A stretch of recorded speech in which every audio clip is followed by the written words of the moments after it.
Hello guys, mayam su ngasi request ba ma pura la request to bira ko ina mani ado mingdo ko na skin do thola mage lapui ramba ga bora ga sabiro na heba ado se lapui ramba lai re papai to ningko chau chau no soe ado ga sigana khajing bora ga kot na ba ekai thabi chamthong kharam su lai re atei mathin di jaw de maram di lapui ramba se padana chap tharage dona atei mathin jaw de ado mayam chap horge khajing bora ni mayam bora se mayam akoi hawai gumba cheng hawai ta ga hobo dudi koi ga hidi masa phajara hawo ne ba adu nakupi bora gumba khajing bora gumba dudi samana itum ipai asmana masa ithi thir ga hawo ni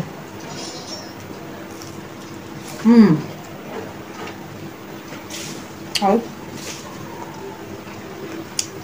nakupi bora dia ipai na masa ithi thir hawo ni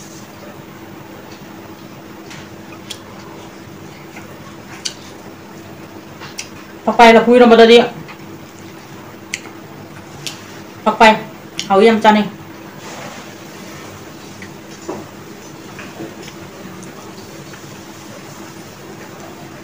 hầu đây là phui mà sẽ hầu đây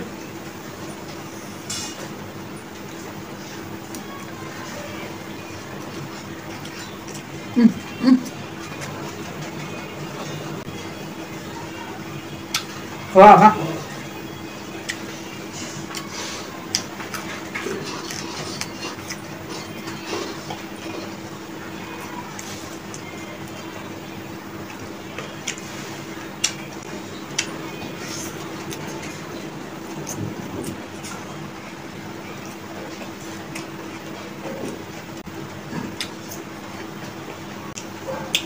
Hồi nào là phui mà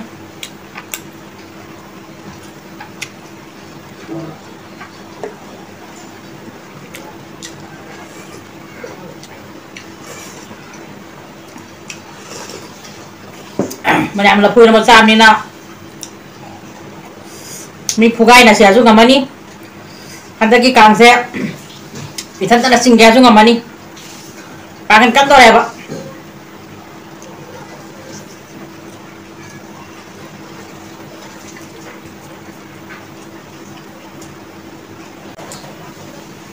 là phui cha mi nào kan le ba kan to re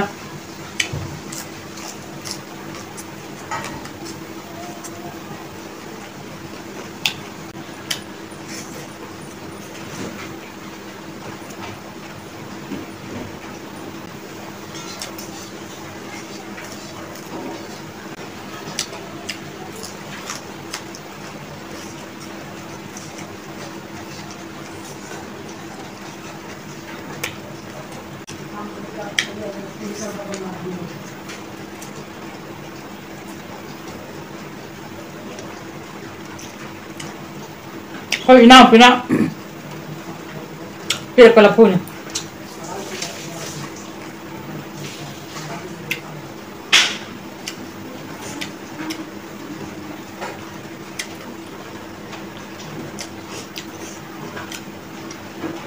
bây giờ nó dồn vào đó cái này làm đây bây giờ mình gấp ra một lời ra nè là suy đi nó ngáp tạm này như là khai nó ngoàiเป็นบุตรเจ้าแล้วกันไหม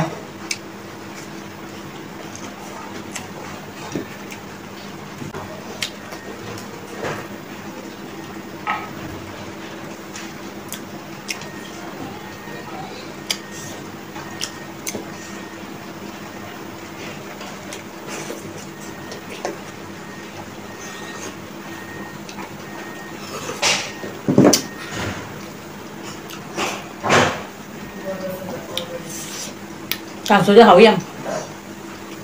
còn bre tomato kopi cái cá lối ra nó đó phụ cận cảm này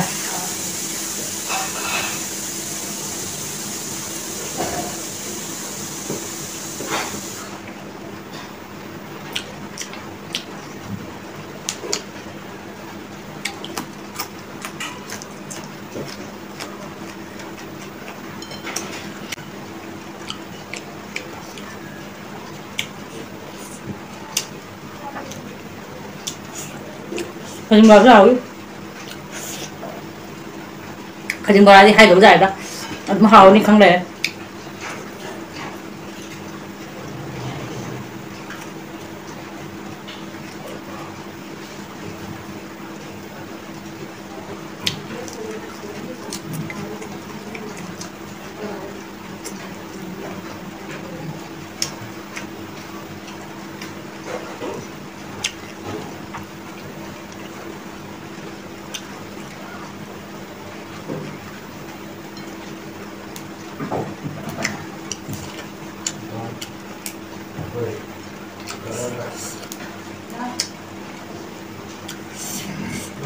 하고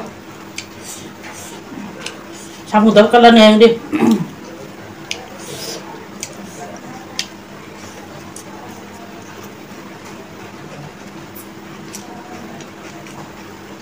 하는 말 더라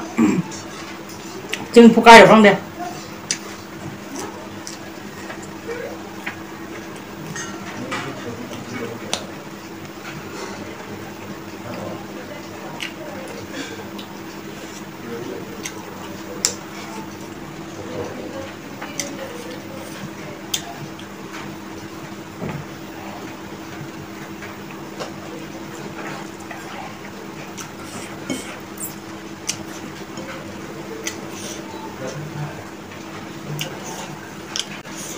Pokoknya nawain awal lah.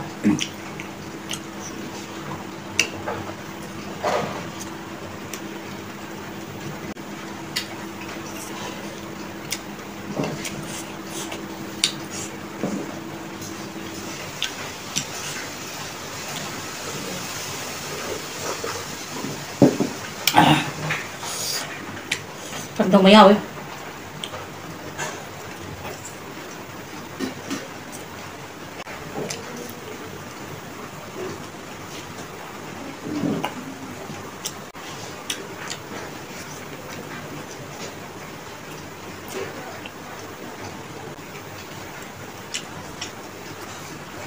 Kita karena tuh kayak apa gitu kayak kau celebration tahu ya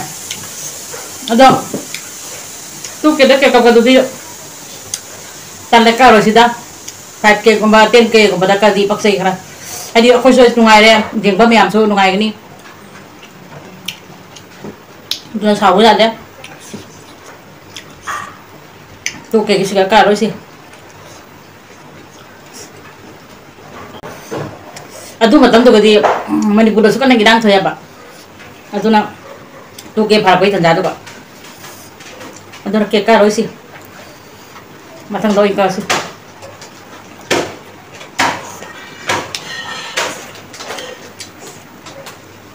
Kali siapa ni?